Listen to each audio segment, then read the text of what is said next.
The juxtaposition of Trump's personal turmoil often exploding into Twitter rage with a daring bid to court North Korean leader Kim Jong-un exemplifies the dramatic, unpredictable rhythm of his presidency. Trump has proven to be an unconventional commander-in-chief who prefers to live on his wits and seems perpetually mired in crisis. Rather like President Richard Nixon, who pursued crucial nuclear diplomacy with the Soviet Union as the Watergate scandal gathered pace, Trump is attempting to make a historic mark on the world stage even as his presidency is threatened by growing legal entanglements at home. With such turmoil swirling around the president, it is no wonder that a source close to him told CNN's Pamela Brown that Trump is apoplectic about evidence seized in the FBI raid on Cohen and fixated over everything else.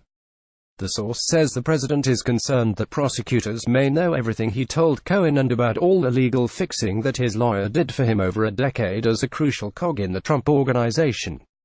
Split focus. Trump is currently navigating his legal drama and North Korean diplomacy as he hosts Japanese Prime Minister Shinzo Abe at his Mar-a-Lago resort in Florida.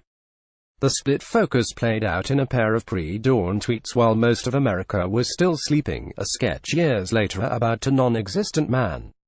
Total con job playing the fake news media for fools, but they know it, he wrote, lashing out at porn star Stormy Daniels, who alleges she slept with Trump before he was president and who released a composite sketch of a man she says threatened her in 2011. The White House has said Trump denies the affair.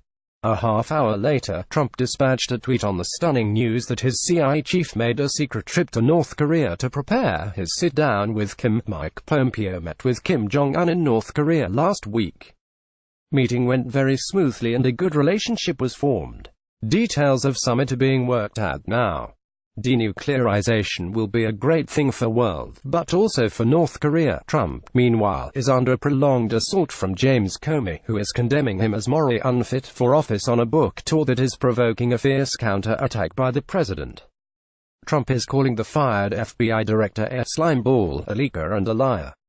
He tweeted later on Wednesday morning that he did not fire the former FBI director because of the Russia investigation over which Comey was at the time presiding, a statement that contradicts his statement in an NBC interview last year that raised questions over whether he had obstructed justice. Slippery James Comey, the worst FBI director in history, was not fired because of the phony Russia investigation where, by the way, there was no collusion except by the Dems, he tweeted.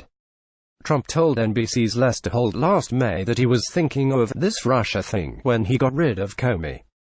The president could potentially face questions about all the competing demands on his attention during a press availability set for Wednesday evening with Abe.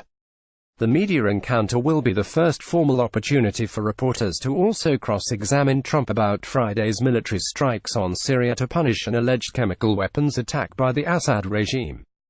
Trump declared mission accomplished, but in the days since, it's become clear there is no follow-up diplomatic strategy in the works that could lead to a permanent solution to Syria's murderous civil war. The president could also come under new scrutiny over his attitude toward Vladimir Putin following reports that he opposes the imposition of new sanctions against Russia.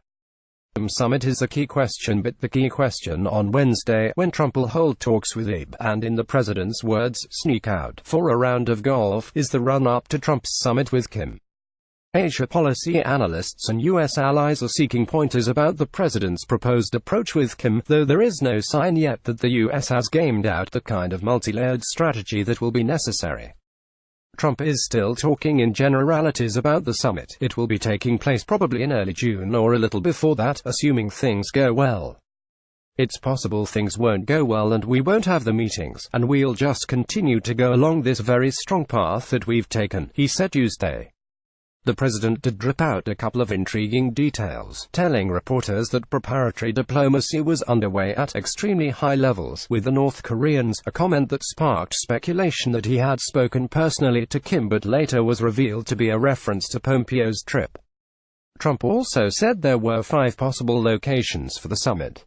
He also recognized one of Abe's top political concerns, the issue of Japanese citizens abducted by North Korea, and stressed Tokyo and Washington were locked together on policy ahead of the summit. But as he often does, he also strayed into ambiguity, self-promotion and trawling for credit.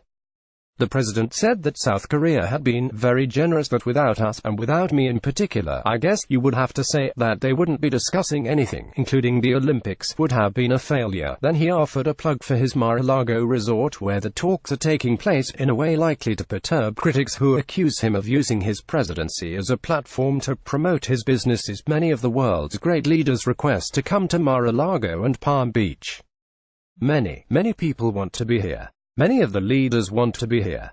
They request specifically. Abe, who made strenuous efforts to court Trump even before he was inaugurated, showed he understood the unique skills needed to deal with the U.S. president, praising his courage for agreeing to meet Kim.